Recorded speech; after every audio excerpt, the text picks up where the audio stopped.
Welcome into another All-22 Daily. I'm Chris Lombardi, and I'm joined by Ray Cotto. We're talking about all these changes happening with our position weights, and today we're going to talk about cornerback.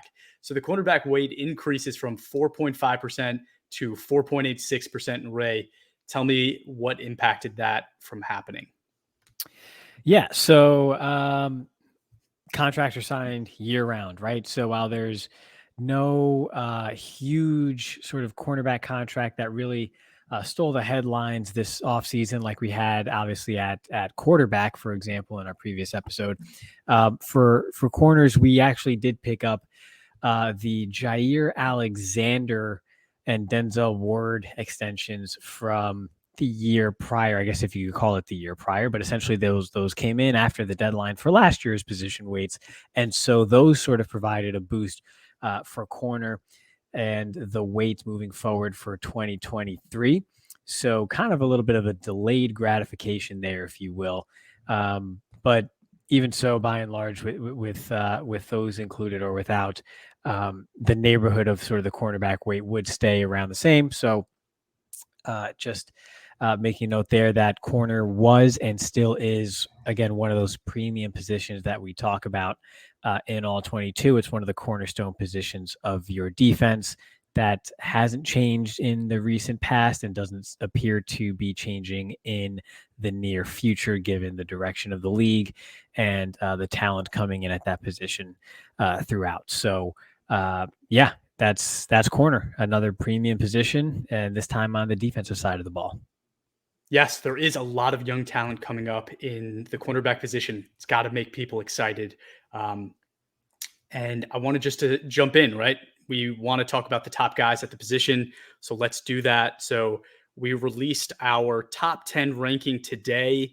So if you didn't see it yet, I'll read off some of those names for you. So starting with Sauce Gardner at number 1, Patrick Surtain falling at number 2, Jalen Ramsey at 3, Tyson Campbell at 4, L'Jarius Sneed at 5, Tariq Woolen at 6, Jari Alexander at 7, JC Horn at 8, Denzel Ward at 9, and AJ Terrell at 10. So if you didn't listen to the previous ones, I'll just explain again that the things that go into our ranking are things like age, grading over the past few years, snap count over the past few years, the draft position of that player, right? When they were drafted, where did the team make that investment in that player? Surroundings, right? So who's playing around them at the cornerback position? You know, it's important. Ray's going to maybe talk about some things later about like a guy like I don't know, maybe Chase Young being there, right, as an edge rusher. That's going to make the job at the corner that much easier because there's a guy getting to the quarterback that much faster. So things like that are the things that go into our rankings. And we started with Sauce Gardner and Surtain. Ray, I don't believe that there's any corner in the league currently better than those two, period. Then you factor in their age, right? They're 22, 23 years old. They are extremely valuable. And I would say even like they, you know, the value we're saying at corner is 4.86%, but I would say those two guys with their age and how well they're playing at such a young age would put them, in my mind, with some of like the edge rushers where the weight is so much greater. So what do you think? Yeah, I think those are easily the top two. You kind of start, your list is a good list if your top two names or, top 2 to 4 names are sort of the bulletproof guys, right? I mentioned that in the quarterback episode. Regardless of what's around them, they're just so good that it doesn't matter, right? They're going to do what they got to do, and that's that. Their surroundings be damned, basically. So, and yeah, Gardner and Surtain are definitely those guys. Sauce Gardner came in and just sort of basically exploded into the league, and Patrick Surtain is just that super calm, just always in control, no weaknesses to his game whatsoever type corner. So yeah, I think those are the two easy names when you combine age with skill set and everything else that they bring to the table.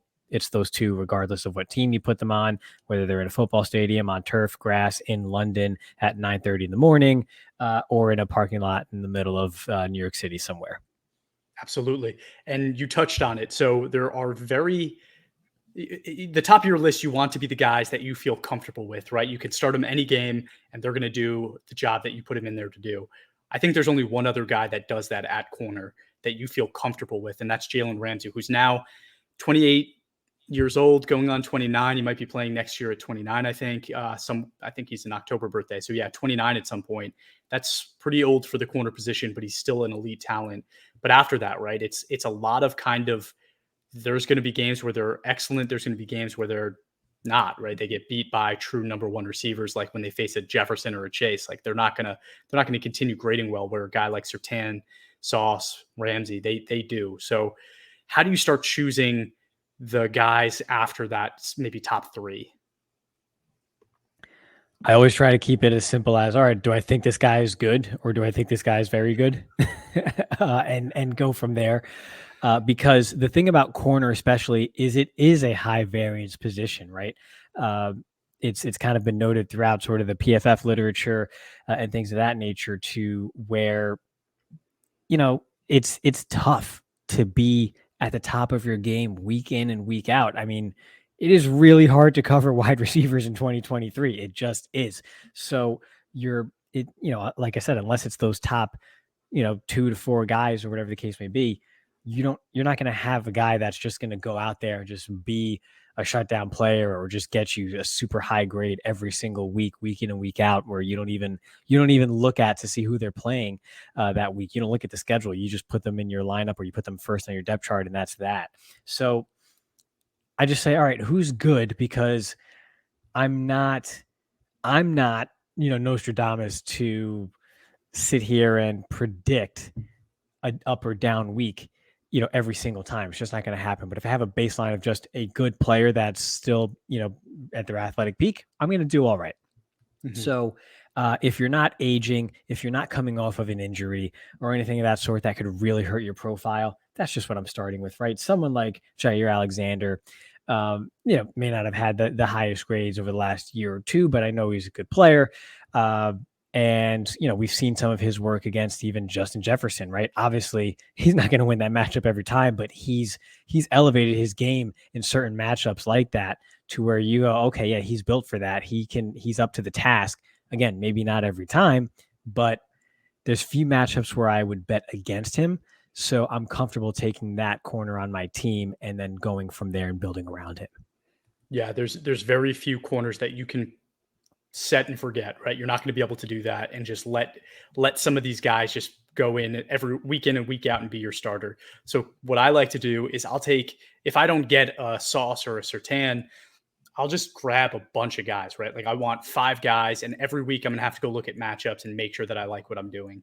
But there's 2 guys that didn't make our list I wanted to ask you about, but Marlon Humphrey, Marshawn Lattimore, those are 2 guys that actually did influence our positional weight because they are some of the highest paid players at the position, but they fell out of our top 10 for some of the younger guys like a J.C. Horn, right, a Tariq Woolen.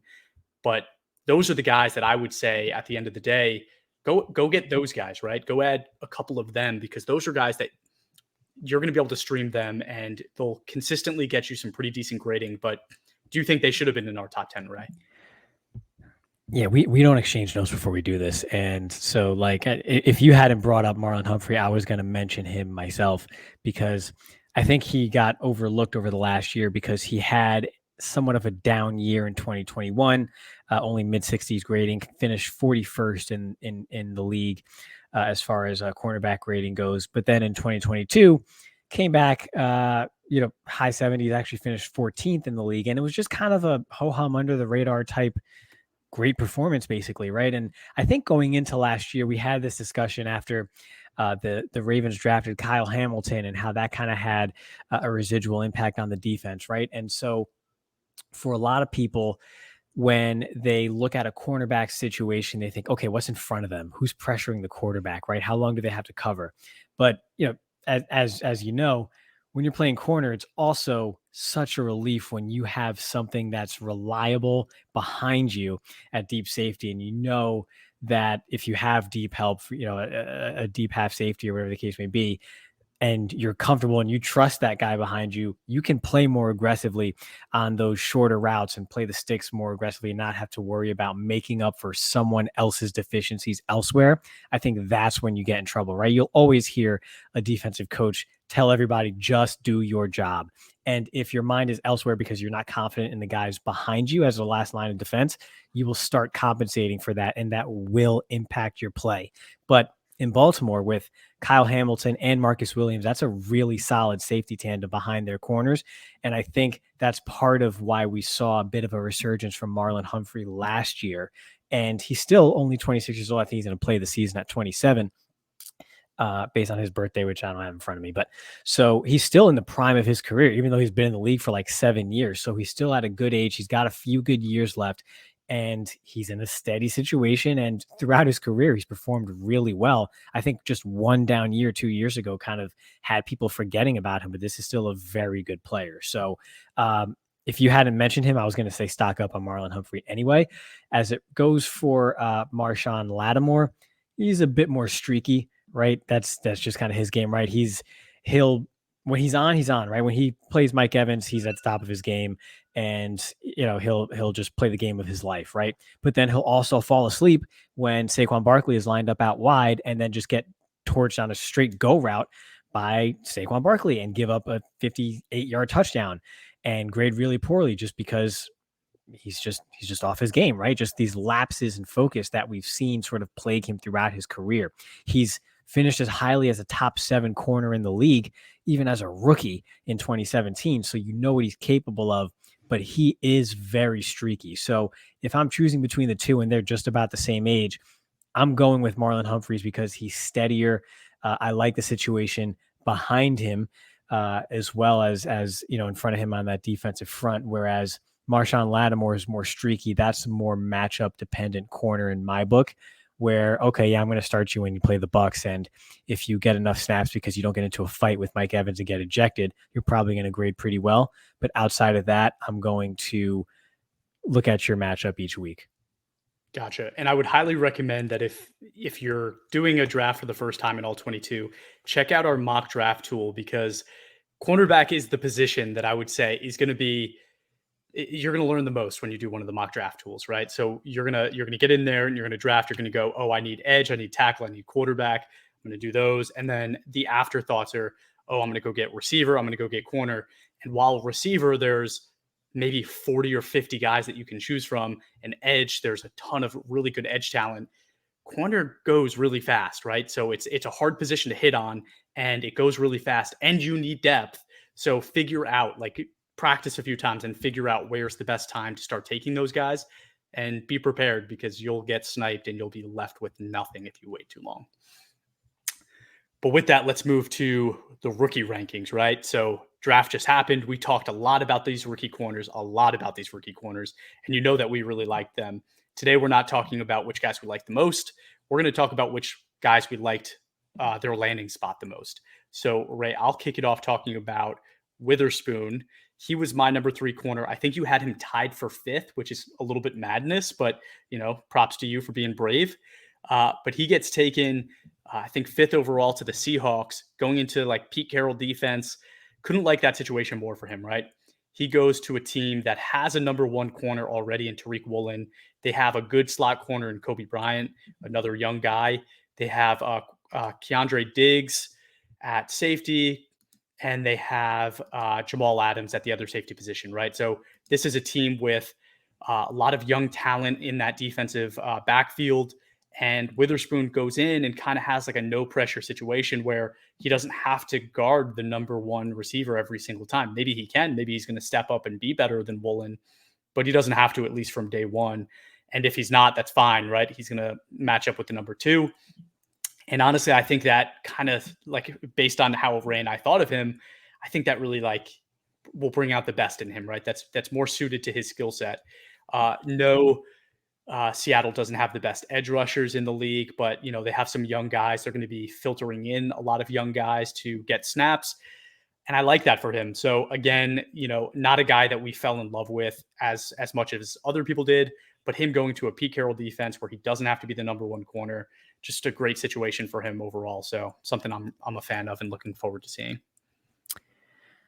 I think the thing about his landing spot too is that it's sort of a body type matchup, right? Tariq Woolen is the 6'4", like just super long armed, was the wacky wavy arm flailing inflatable tube guy sort of build, right? And Devin Witherspoon is not that. He's like, what was it, 5'10" and 3/4, not the greatest length, more compact and more sort of a hitter than anything else, really, at least in my book. But the different body types there, so he'll match up more with receivers of his ilk, right? And he'll match that body type. And if there is a 6'3" big bodied receiver on the opposing sideline, right, they're probably going to match up Tariq Woolen on him. So and Witherspoon won't sort of face that size disadvantage too. So it kind of gives him some cover there on Sunday. So yeah, I like the landing spot overall. It's not the greatest where it's like just the easy check marks of, oh, yep,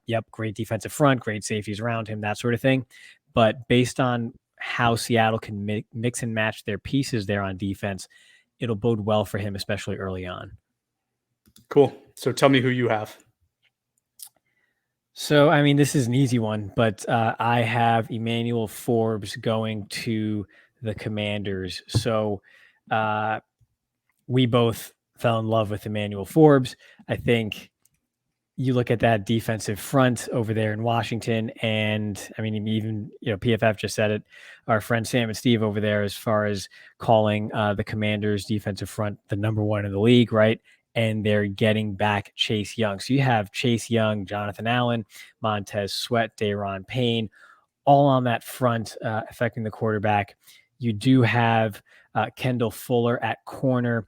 So again, someone who's been in the league over a half decade now, a veteran presence to kind of learn from. And what I like about Kendall Fuller is he's kind of the ball hawk type variety when it comes to, savviness as well, right? He's not necessarily the super long, uber athletic corner that gets by on just pure physical gifts, right? He's not Jalen Ramsey athletic, here. He's a good athlete, a good corner that's just made a living off of, smart play. And that's someone that, again, could really sort of take a young guy like Emmanuel Forbes under his wing. It's a great mentor to sort of learn from there while also having the benefit of a great defensive front in front of you. So I like that for Forbes. I like that because he's a guy that we talked about being, like you said, really intelligent. He plays with a lot of nuance, but he also has a lot of turnovers. So if the defensive front is getting to the quarterback quickly, this is a guy that might take some risks, right? Might try to jump some passes and make some big plays. So that'll be really exciting. And it's also a reason that he might be in consideration for defensive rookie of the year next year, because he might have those statistical kind of successes that the voters typically look for. So that's exciting. I don't love the defensive backfield though, right? So it's not really, yes, Kendall Fuller, but I don't even know who he has at safety there.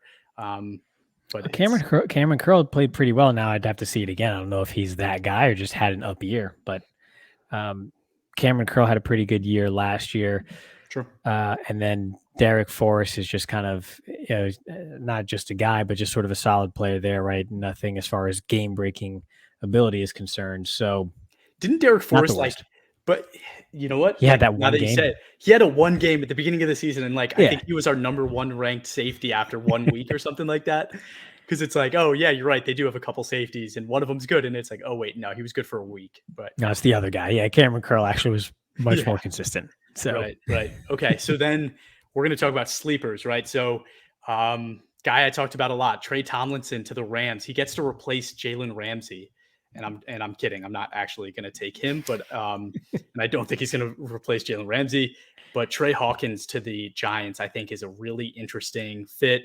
You already hear the coaches talking him up a bunch up here in New York.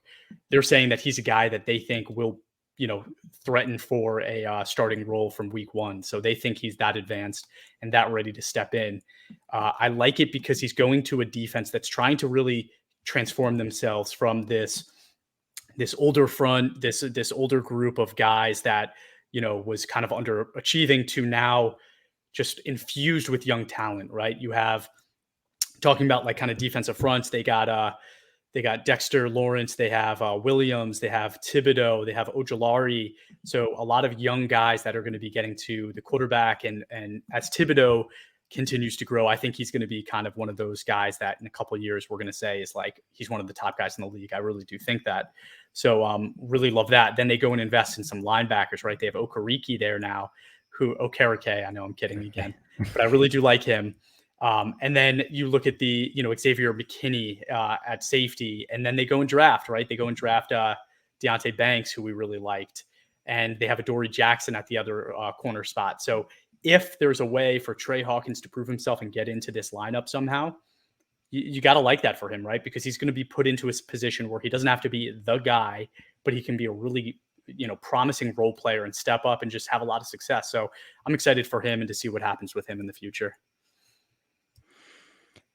Maybe careful about entering that lineup a little too early. I'm not sure what the plans are with Darnay Holmes, for example, who hasn't had the greatest start to his career over there in New York. So I think the opportunity is there, but you jump him in that lineup a little too early, and Jahan Dotson and might show him a thing or two about route running and welcome to the NFL. You might want to let a talent like Hawkins kind of simmer in the oven a little bit before taking him out to the yard to play with the big boys. But I think we're talking sort of sleeper, if you will, right? This isn't someone you want to come in and say he's going to be an instant impact guy week one. Instant impact guys week one get taken in the top 50. Let's be real. And even then, at corner, they're not always instant impact to the positive side of the ledger either. It's like we said, it's a tough position to play. So definitely something that bears monitoring, like you kind of laid out there. There's not a set in stone sort of logjam in front of him. Right. And he's going to have some tough matchups in that NFC East, right? You got Devonta Smith as the wide receiver too. You got Michael Gallup and Brandon Cooks, maybe, I don't know, right, as the number 2 in Dallas. So some tough matchups, but again, maybe he's the number 3 there, right? Maybe he's playing nickel corner, who knows? But it'll be exciting to follow. But who's your guy? Yeah, so I might have went a little deep here, but I like Darius Rush out of South Carolina, who went to the Colts in the 5th round. So another one of those deep guys you might find late in the rookie draft or late in the startup when you're trying to fill out that bottom of your roster, right? So Darius Rush goes to the Colts. He's another big corner, 6'2", just under 200 pounds. Really good testing numbers, 4.3s in the 40. Good, a pretty decent broad jump there. Has the frame you're looking for as far as length goes as well.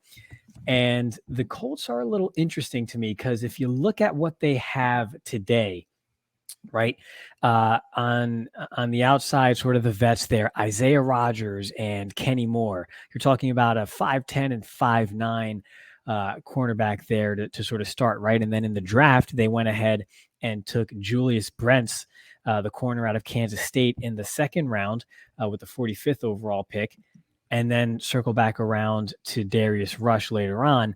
And Julius Brents, 6'3", Darius Rush, 6'2". Might they be looking to sort of turn over a new leaf there as far as the profile that they're looking to bring in at corner for that defense? It's sort of what it seems like to me, right? So another guy who probably won't be called upon early on to get starter snaps or anything like that. But clearly they have a plan for him, or they have a type that they want at corner, and he fit that mold. So for them to double dip at the position and take him, I'm a fan, right? They have some good pieces up front on the defensive front there with DeForest Buckner and then Kwity Paye.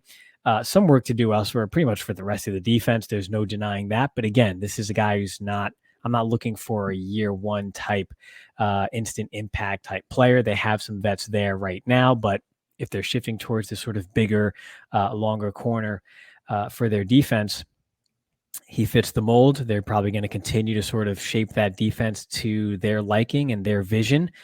And we'll see in 2024 and 2025 if Darius Rush is a hit.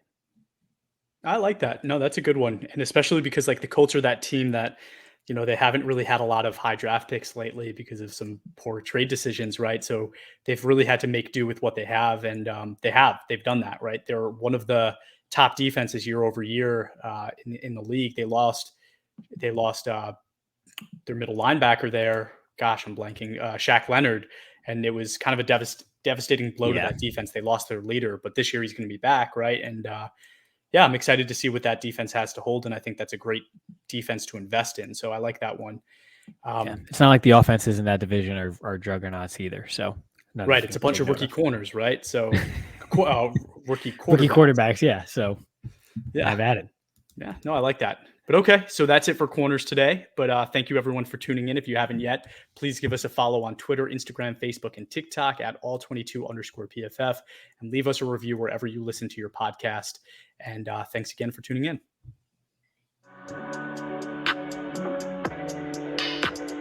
Go.